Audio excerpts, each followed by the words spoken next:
The great crystal towers of the Galactic Council reached toward the sky like frozen lightning on Zephyria. Prime. Two bright suns cast rainbow patterns through the massive dome where beings from across the galaxy had gathered. Today felt like any other day to most of them, just another meeting about some small matter that would be forgotten by tomorrow, Ambassador. Vextel smoothed down his shining battle armor and smiled with too many teeth. The hegemony had controlled this part of space for 1,000 years, and today would prove they still held all the power. His forearms moved in practiced gestures as he prepared his speech. The giant hall buzzed with quiet conversations in dozens of languages. Creatures with scales chatted with beings made of living crystal. Floating gas clouds discussed trade routes with insect-like merchants. At the center of it all sat Council Speaker Mordain, her ancient face carved from what looked like purple stone. "The humans seek membership in our council," she announced. Her voice boomed through speakers that translated her words into every language at once. "Species name, human, from planet Earth. Our scientists have studied them carefully. They are Category 7 developing pacifists."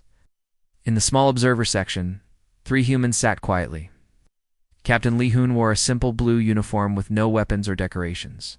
He looked very ordinary next to the armored aliens around him. Dr. Park Mira held a tablet with their presentation, though she doubted anyone would want to hear it.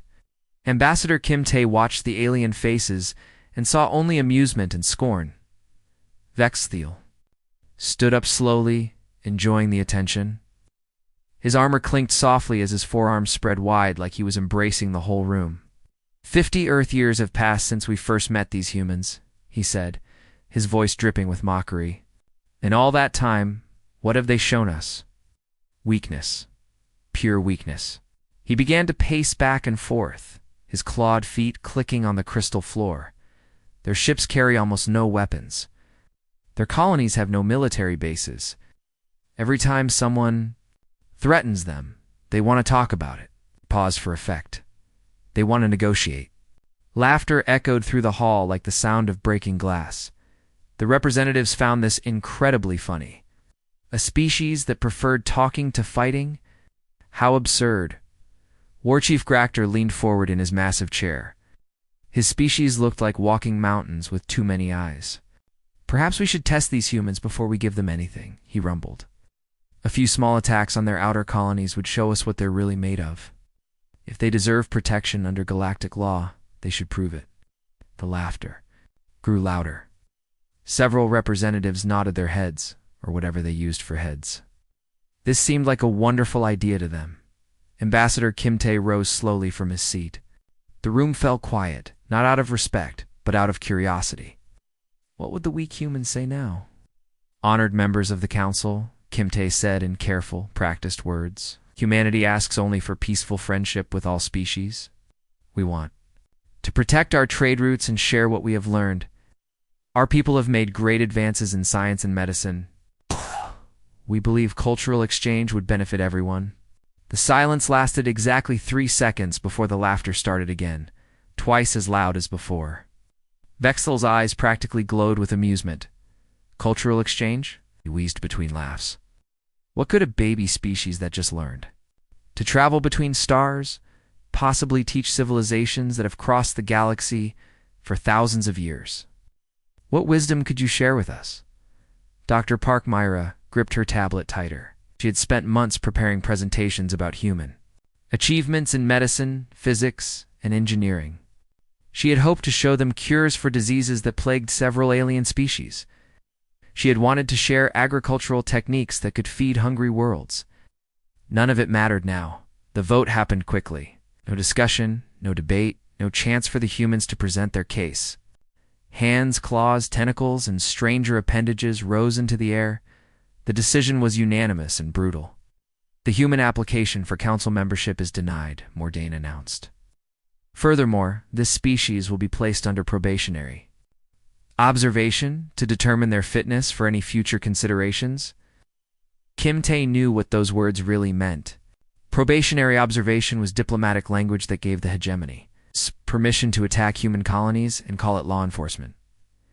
As the alien representatives began filing out of the hall, chatting excitedly about other business. Captain? Li Hun quietly pulled out a small communication device. His fingers moved across it with practiced ease, sending a brief message across the vast distances of space back to Earth. The message contained only 4 words, but they carried the weight of humanity's future. They've made their choice. Doctor. Park Myra looked at him with worried eyes. What happens now? Lahayan stood up and straightened his simple uniform. His face showed no anger, no fear, just a kind of sad resignation. Now they learn what happens when you mistake kindness for weakness. The 3 humans walked out of the crystal hall together, their footsteps echoing in the sudden silence. Behind them, the aliens continued their celebrations, completely unaware that they had just made the biggest mistake in galactic history. The explosion lit up space like a second sun. Commander Choi Jin gripped the arms of his captain's chair as he watched the mining station tear itself apart in brilliant orange flames. Chunks of metal and rock flew in all directions, spinning slowly in the cold darkness between the stars. Visual confirmation of total destruction, Lieutenant Park Soo reported from her station. Her voice stayed steady, but her knuckles were white as she held her control panel. All 300 miners are gone, sir. No survivors. Choi Jin closed his eyes for a moment. 300 people who had been laughing, working, and planning their futures just minutes ago. Now they were nothing but glowing debris scattered across the asteroid field of Kepler-4 for 2b. That makes 4. Attacks this month, Park Soo continued, reading from her screen. The hegemony is calling them enforcement actions against unauthorized human expansion. She paused, then added quietly, Sir, the miners had full permits. They were mining legally. Approved asteroids. The commander nodded grimly. The legal or illegal? Didn't matter to the hegemony anymore. They had decided humans were weak, and now they were testing that theory with laser fire and plasma bombs, light years away on Earth. President Song Yuki sat in a room carved deep beneath the planet's surface. The underground command center hummed with quiet activity as dozens of officers monitored human colonies across the galaxy. Giant screens showed star maps covered in red warning markers, each one representing a place where human civilians might die. General Nam Q stood beside her, chair, his gray hair and lined face telling the story of 50 years in the military. He had fought in Earth's last wars before humanity reached the stars. He remembered what humans could do when they stopped holding back. Madam President, he said carefully, choosing his words like he was walking through a minefield, our restraint protocols are becoming very difficult to maintain. The ship commanders are asking questions. They want to know why we don't fight back. Song Yuki stared at the tactical display showing hegemony warships moving closer to human colonies. Each red dot represented enough firepower to glass an entire planet. Behind those dots were millions of humans who trusted their government to protect them. She had other displays too, ones the hegemony had never seen. They showed human military capabilities that could turn entire solar systems into ash, weapons that could crack planets in half, ships that moved faster than light in ways that broke every known law of physics, technology that could reach across the galaxy and touch anyone, anywhere. Because, she said quietly, we still believe they might choose wisdom over violence. Namq looked at her with the patience of an old soldier who had seen too much death. And if they don't, Song Yuki didn't answer immediately. She watched the red dots creep closer to blue ones that represented human families. Human children, human dreams of a peaceful future among the stars. The attacks kept coming. Cargo ships carrying food to hungry colonies vanished in balls of plasma. Fire. Research stations studying alien plant life exploded without warning. Transport vessels full of families moving to new worlds were torn apart by hegemony fighters. Each time, Earth's response was the same. Diplomatic protests filed through proper channels. Rescue ships sent to help survivors. Medical aid offered to anyone who needed it.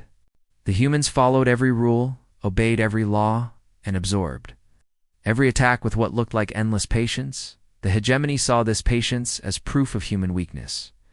Their attacks grew bolder and more frequent. They targeted bigger stations and busier trade routes.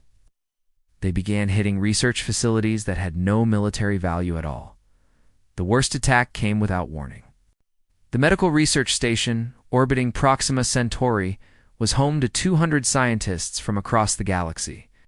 They worked day and night to develop treatments for diseases that killed millions every year. Human doctors worked alongside alien researchers, sharing knowledge and hoping to heal the galaxy's pain. Dr. Yang Min led the station's biggest project. He was trying to find a cure for the Gray Death, a plague that was slowly killing the entire Zephyrian species. Her team had been working for 3 years and was finally close to a breakthrough. The cure could save billions of lives. The hegemony ships appeared without warning and opened fire immediately. Dr. Yang Min had just enough time to send one final message as the station's hull began to crack and atmosphere rushed out into space. "Tell them we were trying to help," she said into her communicator as plasma bolts tore through the research labs around her. The station died in silence, taking with it not just 200 lives, but the hopes of an entire species that would now face extinction. When news of the attack reached Earth, something changed in the underground command center. The patient voices became quieter. The diplomatic discussions grew shorter. Even the most peaceful advisors began asking uncomfortable questions.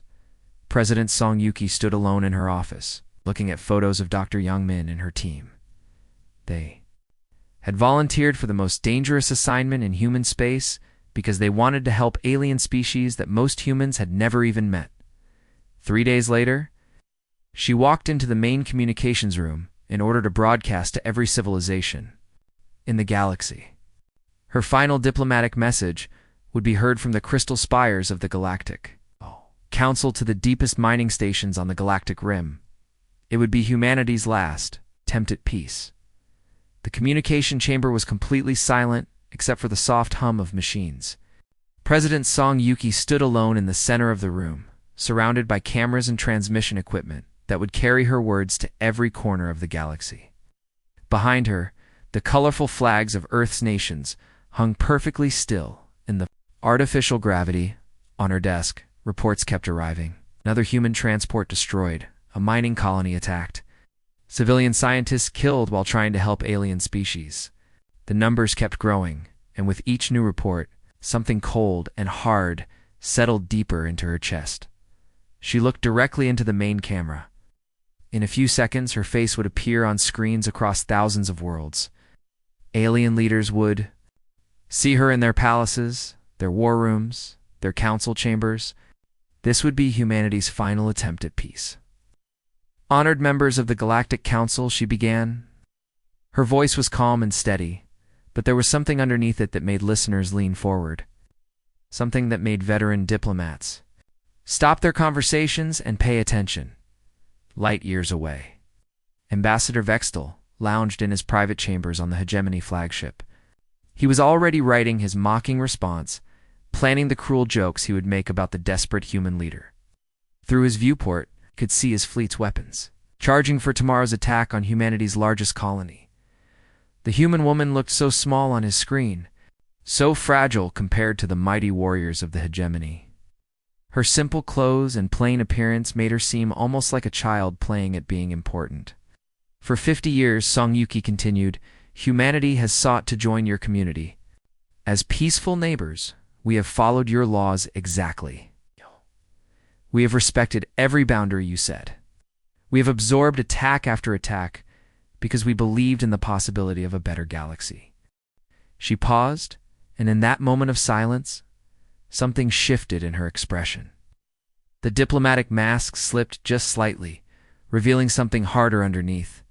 "We have been pretending to be civilized because we hoped you were too." In the Galactic Council chambers, Council Speaker Mordain felt a chill run through her ancient body. There was something in the human's tone that reminded her of predators from her home world. Something that spoke of patience running out. "We have shown restraint," Song Yuki said, her words now carrying the weight of absolute certainty.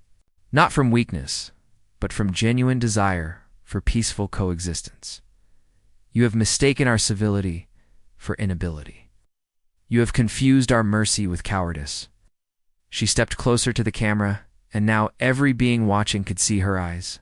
Clearly, they were not the eyes of a desperate leader begging for mercy. They were the eyes of someone who had made a decision and would not be turned from it. This is your final warning. The words fell into the silence like stones into still water, sending ripples across the galaxy. Cease all hostile actions against human territories and civilians immediately. If you continue these attacks, humanity will abandon its commitment to civilized warfare. She paused, letting those words sink in. We will stop pretending. Transmission should have ended there. Any normal diplomatic message would have finished with polite words about hope for peace and mutual understanding. Instead, something else began appearing on screens across the galaxy. Technical data, military specifications, weapon systems that shouldn't exist, ship designs that broke every known law of physics, defensive technologies that made the galaxy's best armor look like tissue paper. The numbers were staggering. Energy outputs that could crack moons, faster than light drives that operated on principles no one understood, weapons that could reach across solar systems to touch their targets, technologies that suggested humans had been holding back capabilities that made conventional warfare obsolete in her command center. Council Speaker Mordain stared at the data streaming across her screens. Her advisors were running calculations, checking the numbers again and again, hoping to find errors that would prove this was all some elaborate bluff. This cannot be accurate, she whispered. They're lying. They have to be lying. But the technical specifications were too detailed to be fake. The physics, while advanced beyond galactic understanding, were mathematically sound. Every equation checked out. Every design made terrible sense. Ambassador Vexthal's laughter echoed through the council chambers as the transmission ended. He had watched the entire thing with growing amusement, and now he was practically doubled over with mirth. Primitive apes trying to frighten their betters with fictional numbers? He gasped between laughs. Did you see how desperate she looked? How small and pathetic? He gestured grandly to his assembled staff officers. Tomorrow, we destroy their largest colony. New Shanghai, isn't it? 500,000 humans living there, thinking they're safe. His eyes glittered with cruel joy. Let's see how long their pretense lasts when we start killing them by the hundreds of thousands. His officers nodded and smiled, sharing their commanders' confidence. The technical data meant nothing to them. Humans were weak. Humans were cowards. Humans would break the moment real pressure was applied. War Chief Gractor slammed his fist on his command table, making the whole room shake. Enough of this nonsense. Deploy the full battle fleet. I want every human colony to see our ships. In their skies? I want them to know that their pathetic threats mean nothing to real warriors. The galaxy prepared for what everyone assumed would be humanity's quick and total surrender. After all, what could a species of pacifists possibly do against the combined might of civilizations that had conquered the stars for millennia? They were about to find out. The colony ship New Sol drifted peacefully through space, its hull gleaming silver against the backdrop of distant stars. Inside, 15,000 people lived their daily lives, completely unaware that death was racing toward them at light speed. Captain Kojun stood on the bridge, reviewing the final approach plans to their new home. In 3 days, they would reach the planet where these families would build new cities and plant new crops. Children ran through the corridors below, playing games and dreaming of adventures on an alien world. Elderly couples sat together, holding hands and talking about the grandchildren they hoped to see grow up under a different sun. The hegemony attack fleet dropped out of hyperspace without warning. 50 warships materialized around the defenseless. Colony ship like hungry wolves surrounding a lamb. Ko Chen's communication officer looked up with terrified eyes. Sir, they're not responding to any signals. They're just ... charging weapons. Ko Jun had seconds to act. He could try to run, but the colony ship was slow and heavy, built for carrying families, not for fighting battles. He could try to surrender, but he knew the hegemony wasn't interested in prisoners. Instead, he opened a channel to Earth Command and spoke clearly into his communicator. Tell Earth, kept faith. The first plasma bolt tore through the ships. hull like paper. Atmosphere rushed out into space, carrying with it the dreams and hopes of 15,000 souls. The new soul broke apart slowly, its pieces tumbling in the cold darkness, while emergency lights flickered and died. That night, in the underground command centers of Earth, something fundamental changed. Admiral Shinwu had been waiting for this moment for 50 years.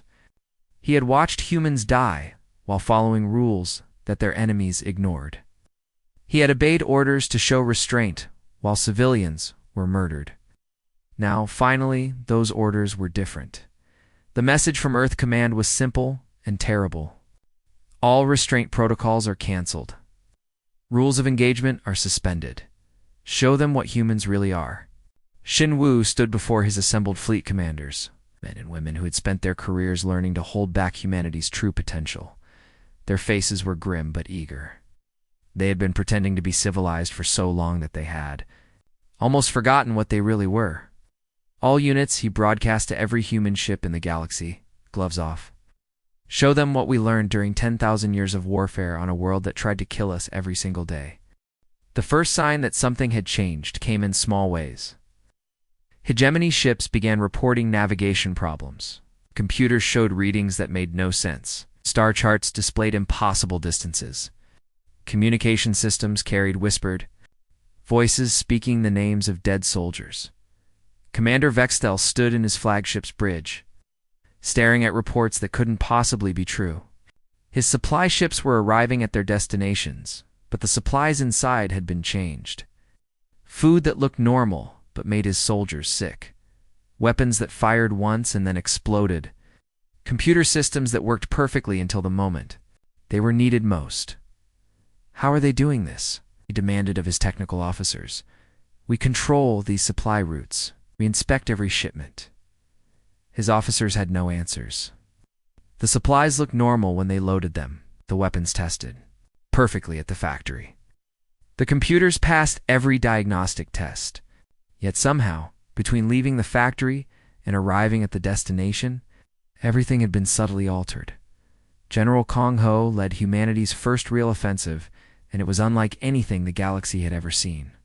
His ships didn't mass for a traditional attack. Instead, they appeared throughout hegemony space simultaneously, a feat that should have been impossible with any known technology. They didn't engage in ship-to-ship combat. They didn't target military installations. Instead, they did something far more terrifying. Hegemony command centers woke up to find their own defense systems pointing weapons at their own ships. Personal information about military leaders appeared. On public broadcasts across their empire, private communications between commanders were played on civilian news networks. Automated defense platforms locked onto hegemony vessels and refused to unlock no matter what codes were entered. The humans didn't destroy anything. They didn't need to. They simply demonstrated that they could reach anywhere, touch anything, and control any system they chose. Every hegemony soldier suddenly understood that their enemies could kill them at any moment, but were choosing not to. Supply lines collapsed not because they were attacked, but because crews abandoned their posts in terror. Communication networks failed not from damage, but because operators refused to use systems that might betray their secrets to the enemy. Military commanders found themselves isolated and paranoid, unable to trust their own equipment. Captain Zektar abandoned his ship after his personal computer, began displaying photos of his family on his home world, along with detailed plans of his house and the route his children took to school. The message was clear. We can reach anyone, anywhere, anytime we choose. The psychological warfare was perfectly calculated. Humans didn't target civilians, but they made it absolutely clear that they could. They didn't destroy cities, but they demonstrated their ability to turn off the power, stop the water, or crash the transportation networks whenever they wanted. Within weeks, hegemony forces across the galaxy were in full retreat. Their military structure wasn't collapsing from battle losses or destroyed equipment. It was falling apart because every soldier, every officer, every commander now understood a terrible truth. Humanity hadn't been weak. They had been choosing to be merciful. And that choice could be revoked at any moment. the great crystal chambers of the Galactic Council, had never seen anything like this emergency session. Representatives who normally took months to schedule meetings had gathered in just 3 days. The reason was simple. Half the galaxy was in chaos, and everyone was terrified. Outside the massive windows, Gemini ships floated dead in space, their crews having abandoned them rather than face whatever the humans might do next.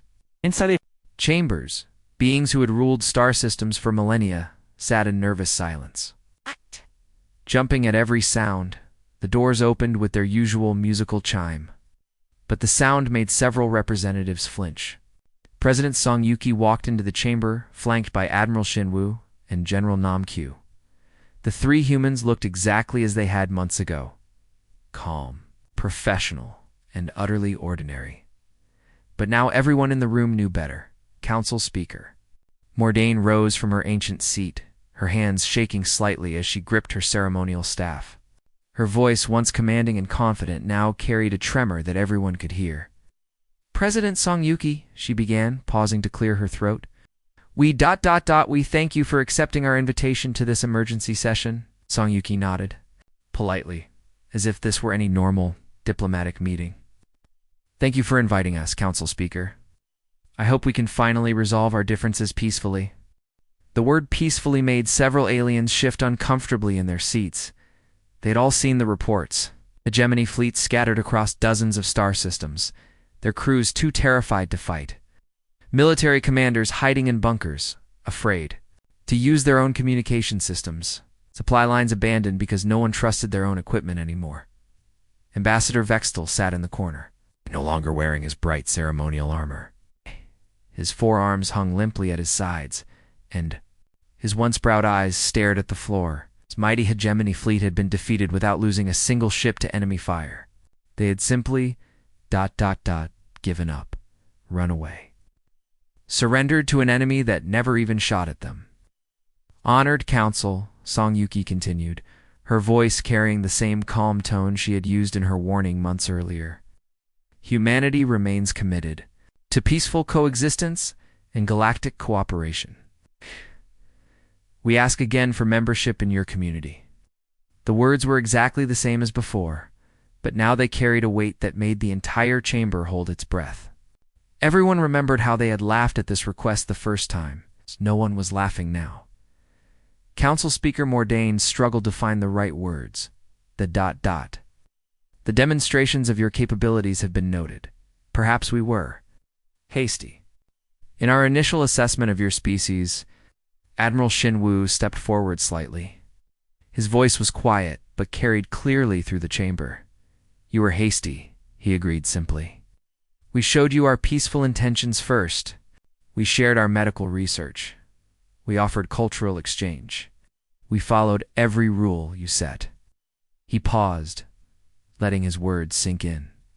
When you chose violence instead, we showed you why Earth's children survived on a world where everything wanted to kill them for millions of years. The silence in the chamber was complete.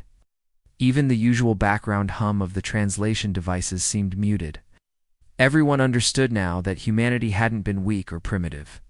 They had been holding back capabilities that made conventional warfare obsolete.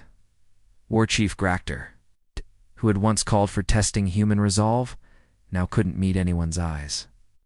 His species prided themselves on being the greatest warriors in the galaxy, but they had surrendered their entire fleet without firing a shot. The humans had simply made it clear they could kill every soldier whenever they chose to, and that knowledge had broken their will to fight. President Song Yuki stepped forward, and several representatives involuntarily moved back in their seats. She noticed, but pretended not to, maintaining her diplomatic smile. We tried being civilized the way you taught us, she said gently.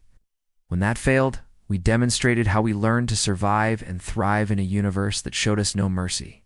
She spread her hands in a peaceful gesture. We prefer the first option.